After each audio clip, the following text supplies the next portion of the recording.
dibangun pengembangan, dan ini di dalam Islam Masjid Quba ini masjid yang keempat yang dimuliakan oleh Allah Subhanahu wa taala. Yang pertama Masjidil Haram, sekali solat di situ 100.000 di tempat yang lain.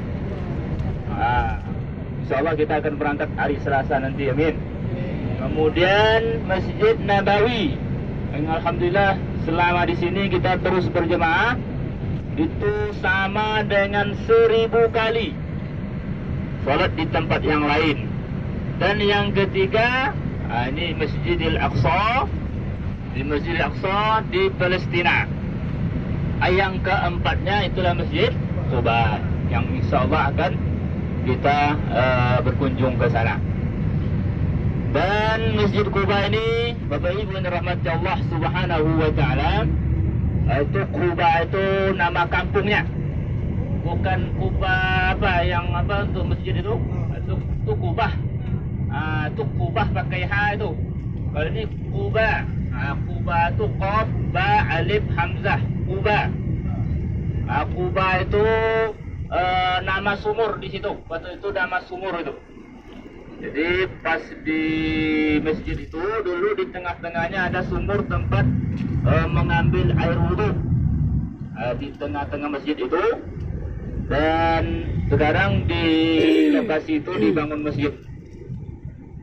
Dan apa keutamaan Masjid Quba ini? Yang pertama, dia adalah masjid yang pertama dibangun alat taqwa, atas berdasarkan takwa. Jadi sesampai Rasulullah di Madinah, pertama sampai di Quba dan disambut oleh para sahabat yang luar biasa. Sambutan para sahabat di Madinah ini disebut dengan kaum Al-Ansar. Sedangkan yang berangkat dari Mekah namanya Muhajirin. Yang menerima di sini disebut Ansar. Dan kaum Ansar ini terkenal sangat luar biasa mencintai Rasulullah sallallahu alaihi wasallam. Bahkan kerinduan kepada Rasulullah itu sudah luar biasa. Jadi yang pertama diutus oleh Rasulullah berdakwah ke Madinah ini namanya Mus'ab bin Umair. Jadi beliau tidak langsung sampai ke Madinah ini langsung berdakwah, tidak. Sudah ada yang Islam atas permintaan kaum Ansar untuk mengutus siapa yang mengajarkan mereka tentang agama Islam ini. Diutus Rasulullah seorang pemuda yang bernama Mus'ab bin Umair. Dia orang terpandang dan orang kaya di Mekah dan dikucilkan oleh keluarganya.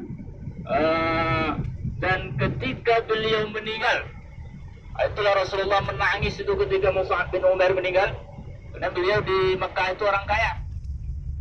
Ketika beliau mati syahid dalam peperangan Uhud, itu ketika ditutup kain kafarnya, ke atas terbuka kakinya, ke bawah terbuka pula bagian atasnya.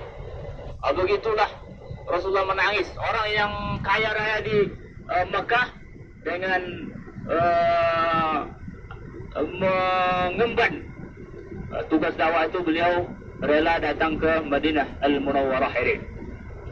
Jadi kerinduan para sahabat itu luar biasa kepada Rasulullah. Dan ketika sesampai di Madinah, mereka sudah menengok itu dari jauh, memandang begitu, sudah tahu informasinya. Dan ketika itu beliau dengan Sayyiduna Abu Bakar As-Siddiq. Dan kebanyakan orang Madinah ini belum tahu itu Rasulullah, belum bertatapan wajah, sehingga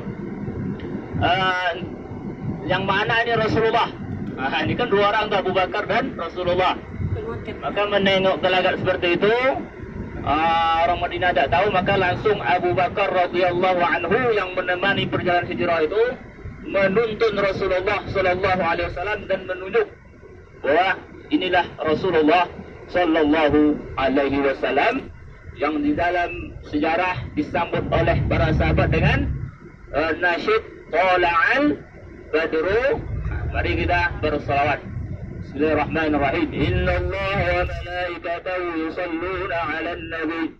Ya ayyuhalladzina amanu sallu 'alaihi wa sallimu taslima. Tala'al badru 'alaina min saniyyatil wada' wajaba syukru 'alaina.